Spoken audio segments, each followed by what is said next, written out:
Hey there, this is Tara with WTI. This Burt's Bees lip balm is like one of my go-to chapsticks that I like to use.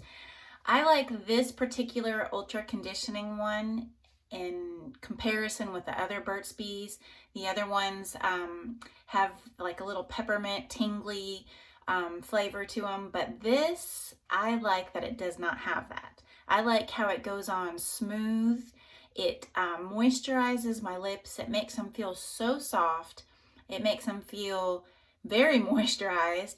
And what's so great is that even if I want to be able to use it, say, on my skin, like I have some dry skin in the wintertime, I can even use a little bit of this and rub into my skin because it has like that oils and butter type conditioning to it. So if you have been looking for a lip balm that is going to be ultra moisturizing, I love this one. I love how it feels, and that is just my point of view.